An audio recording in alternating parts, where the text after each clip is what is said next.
नवमी के दिन माता जी का विसर्जन हो जाता है, जवारों का विसर्जन हो जाता है। व्रत करने वाले कन्या पूजन भोजन भंडारा कराकर, सती कथा में कही थी कि नवरात्रे एकम से प्रारंभ नहीं होते, अमावस्या की रात्रि से प्रारंभ हो जाते, इसलिए उसको कहते हैं नवरात्रे। क्योंकि नवमी के दिन माता जी का विसर्जन हो जाता है, जवारों का विसर्जन हो जाता है। व्रत करने वाले कन्या पूजन भोजन भंडारा कराकर विराम दे देते हैं। तो नवमी की रात्रि उसमें नहीं जुड़ा पाती, उसमें रात्रि अगर जुड़ती है तो ये अमावस्या की रात्रि से जुड़ना प्रारंभ होता है, तब जाकर वो नवरात्रि पूर्ण हो पाती है। पितृलोक में पितृ जैसे निवास होकर भी इंतजार करते हैं। 4 नवरात्रे हैं तो 4 ही श्राद्ध हैं। आज मौनी अमावस्या है, श्राद्ध का विराम हो जाता है और कथा अर्थात नवरात्र प्रारंभ हो जाते हैं दूसरे दिन। तो यहाँ शास्त्र कह रहा है जैसे हमें प्रतीक्षा रहती है कोई अच्छे कार्य की, कि घर में कोई शुभ कार्य हो, घर में कोई अच्छा आयोजन हो तो अपने को आनंद होगा, प्रसन्नता होगी।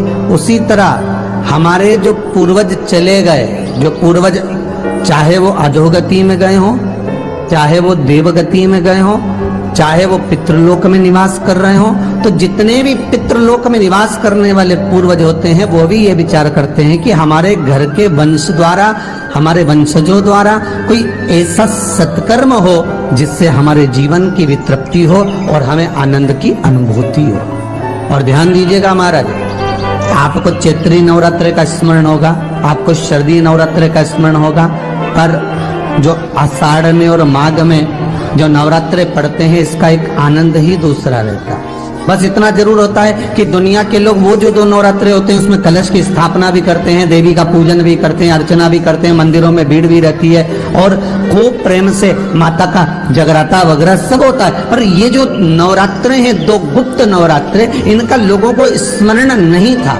वो तो धीरे धीरे ये टीवी चैनल के माध्यम से कथाकारों ने, वक्ताओं ने स्मरण कराना जब चालू करा, धीरे धीरे बताना, मार्गदर्शन करना जब चालू करा, तब लोगों को ज्ञात होता गया कि कोई गुप्त नवरात्रा भी होता है, उसमें भी देवी की आराधना होती है। ये 4 नवरात्रे अलग अलग अवस्था के हैं, अलग अलग सुख के हैं और अलग अलग आनंद के। आपके घर में पितृदोष है, आपको ऐसा महसूस होता है, तो किसी भी नवरात्रि के पहले जो अमावस्या पड़ती है, जिस दिन अमावस्या रहे उस दिन चावल की कटोरी में एक कपूर का टुकड़ा रख दीजिए, छोटा सा, और कपूर का टुकड़ा रखकर उस कपूर को दरवाजे के बाहर कटोरी में ही, चावल रखी हुई कटोरी में ही उसको पितरों का स्मरण कर कर जला दीजिए।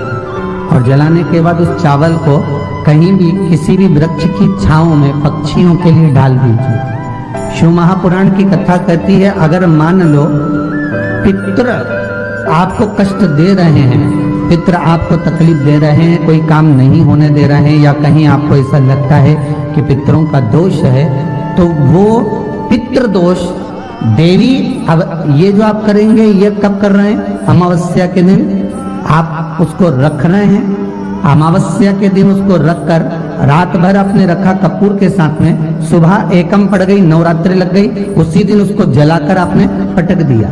अर्थात उससे देवी और पितृ इन दोनों का आशीर्वाद जो प्राप्त होता है, तो घर में से पितृदोष समाप्त होकर लक्ष्मी की वृद्धि प्रारंभ हो जाती है, कार्य में सिद्धता आ जाती है। और नवरात्रे में भी देवी की आराधना का एक स्मरण का सुख है महाराज। ज्योत का विधान है, नवरात्रे में देवी की ज्योत लगती है, अखंड ज्योति लगती है, जवारे बुआए जाते हैं, कलश लगता है, ज्योत का भी विधान है। जिसके यहाँ दिया अखंड जलाया जाता है, अगर वो दिए की लो, दिए की बाती अगर दक्षिण दिशा की होती है तो उसके घर में साल भर में एक घात जरूर होती है।